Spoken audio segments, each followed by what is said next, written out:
Bismillahirrahmanirrahim. Lecture number 45. In this lecture, we will discuss a theorem. A convergent sequence in a metric space is bounded and its limit is unique. इस theorem के दो parts हैं. A convergent sequence in a metric space is bounded. ये first part है. And its limit is unique. ये second part है. आइए first part prove करते हैं. Let xn be a convergent sequence in a metric space x2d. xn एक convergent sequence है in metric space में. हम शो करेंगे कि xn एक bounded sequence है. As xn is convergent, so by definition of convergent, limit n tends to infinity xn is equal to x. अगर xn एक convergent sequence है तो इसका मतलब है कि इसका लिमिट एग्जिस्ट कर रहा है. अगर इसका लिमिट एग्जिस्ट कर रहा है so by definition for any epsilon greater than 0 and there exists a positive integer n naught such that distance between xn and x is less than epsilon for all greater than or equal to n naught. यानी xn एक convergent sequence है. फर्ज करें ये xn x को converge कर रहा है. अगर x को कन्वर्ज कर रहा है then by definition of convergence xn and x के दरमियान जो डिस्टेंस है वो लेस देन एप्सिलॉन होगा, where n is greater or equal to n naught. This is the definition of convergence.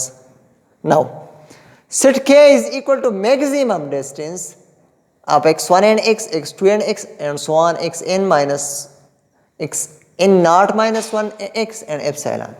इन सारे डिस्टेंस में आप मैक्सिमम ले लें. फर्ज करें इस सारे डिस्टेंसेस में k मैक्सिमम है. Either distance between x1 and x is k. ये भी मैक्सिमम हो सकता है, ये भी हो सकता है.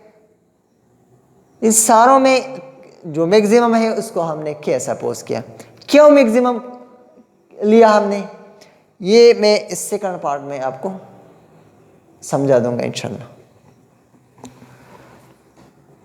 Then distance between xn and x is less than k. हमने वो मैक्सिमम डिस्टेंस k सपोज किया. So distance between xn and x is less than k for all n greater or equal to n naught, means for all n equal to 1 2 3 and so on. Now अब आप देख ले xn or x distance between xn and x is less than k. तो इसका मतलब है कि xn ये ओपन बाल का डिफिनीशन है. So xn belong to open ball bx व k फॉर ऑल n.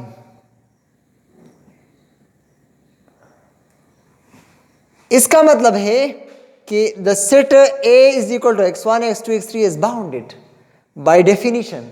हमने डेफिनेशन में कहा अगर एक सीक्वेंस ये कंडीशन सेटिस्फाई कर रहा है तो ये सेट सीक्वेंस के पॉइंट्स का बाउंडेड होगा. इसका मतलब है कि सीक्वेंस इज बाउंडेड. अगर ये सबसेट है ओपन बाल का, ये सेट बाउंडेड है, तो इसका मतलब है कि xn बाउंडेड है. तो हमने कन्वर्जेंट सीक्वेंस लिया था और हमने ये प्रूव किया कि ये कन्वर्जेंट सीक्वेंस बाउंडेड सीक्वेंस है.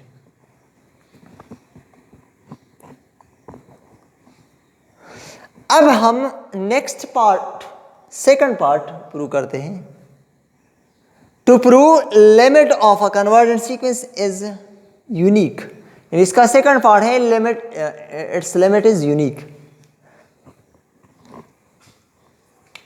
इस लिमिट को यूनिक प्रूव करने के लिए we assume that xn converges to two different points.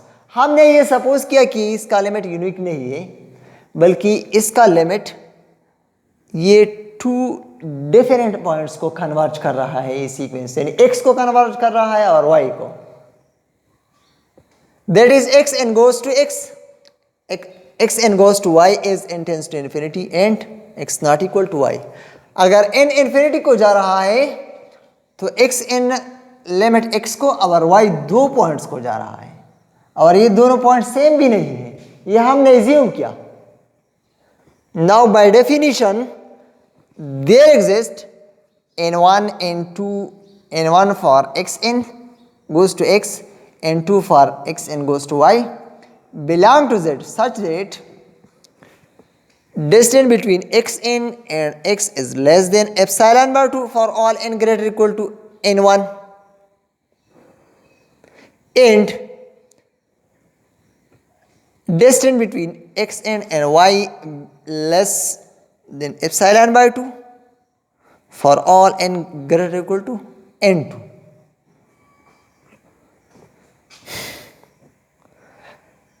Now let n naught is equal to maximum of n1 and n2। अब मैंने ये मैक्सिमम क्यों लिया, देखिए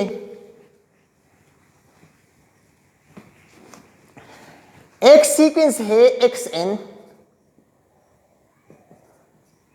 ये पॉइंट x को जा रहा है, अप्रोच कर रहा है, और ये पॉइंट y को अप्रोच कर रहा है। अब देखिए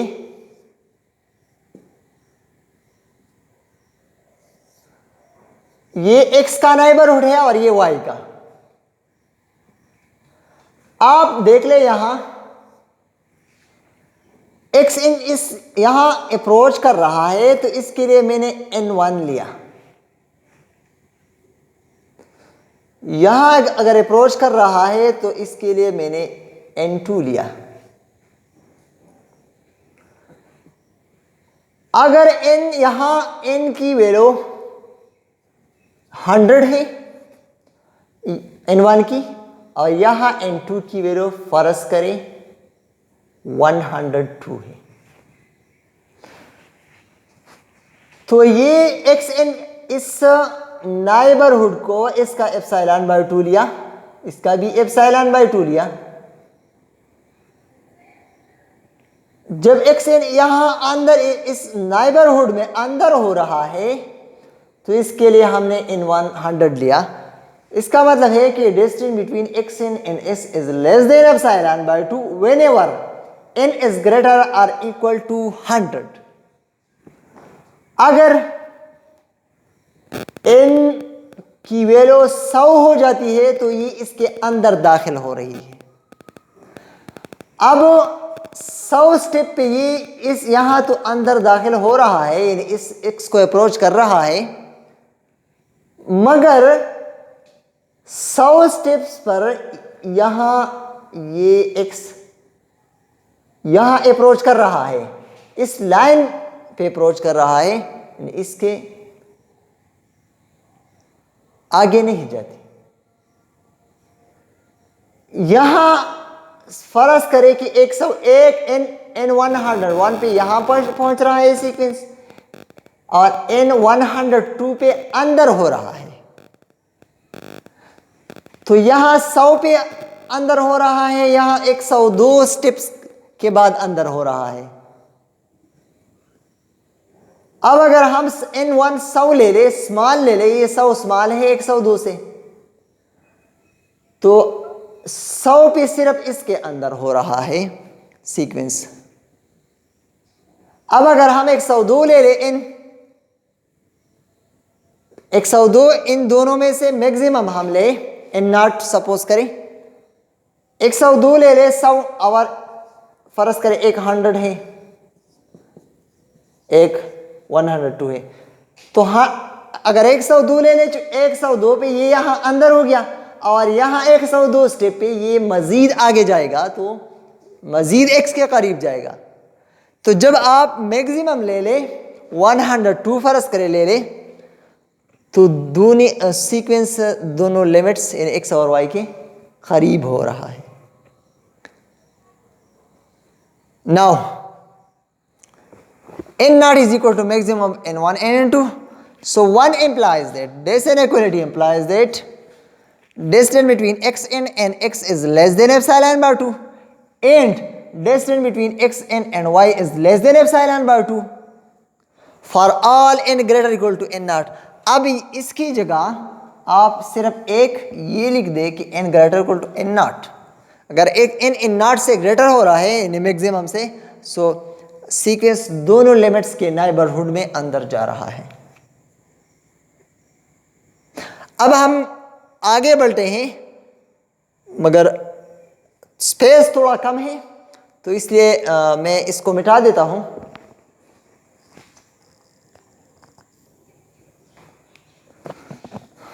अच्छा, by triangle inequality the distance between x and y we can write lesser equal to distance between x and xn plus distance between xn and y. हमने इन दो पॉइंट्स के दरमियान xn इंट्रोड्यूस किया, तीसरा पॉइंट xn लिया. सो by triangle inequality we can write distance between x y lesser equal to distance between x and xn plus distance between xn and y.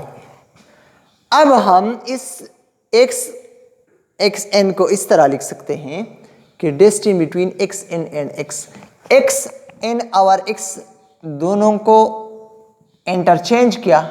क्यों interchange किया? इसलिए कि D एक मैट्रिक है और एक मैट्रिक में the distance between x y यानी d x Y is equal to d y x plus ये अपनी जगह लिख दिया. अब इसको यहां देख ले, distance between X N and X is less than epsilon by 2, तो इसके लिए हमने यहां एप्सिलॉन बाय 2 लिख दिया. एंड इसके लिए distance between X N and Y is less than epsilon by 2 whenever n greater equal to n naught.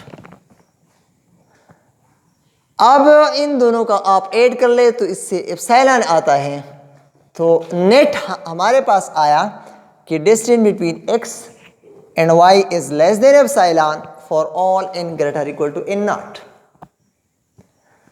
So ये एक कन्वर्जेंट सीक्वेंस का डेफिनेशन हुआ. तो हम इस तरह भी लिख सकते हैं कि limit n tends to infinity D x Y is equal to 0 by definition of this. This implies that अगर इन दोनों के दरमियान डिस्टेंस 0 को जा रहा है where n tends to infinity, so we can write D x Y equal to 0. अगर D x Y equal to 0 है तो इसका मतलब है कि by definition of metric x equal to y, so which is contradiction. x equal to y is contradiction. y क्यों ये contradiction है? कि हमने assume किया था कि x and 2 पॉइंट्स को जा रहा है x और y को, और x not equal to y यानी दोनों पॉइंट्स सेम नहीं है, डिफरेंट पॉइंट्स है. मगर हमने यहां प्रूव किया कि ये दोनों सेम पॉइंट्स हैं. तो ये कॉन्ट्रडिक्शन कहां से आया? ये हमारा assumption गलत था, और assumption is wrong. Hence x equal to y. हमारे assumption x not equal to y and limit is not unique was wrong. So limit of xn is unique. x equal to y, so its limit is unique. अब एक note share करते हैं. A bounded sequence need not be convergent. एक convergent sequence तो bounded होगा, मगर इसका converse जरूरी नहीं है कि ट्रू हो. यानी a bounded sequence need not convergent. एक बाउंडेड सीक्वेंस जरूरी नहीं है कि ये कन्वर्जेंट होगा. For example, let xn is equal to -1 power n be a sequence in R/D.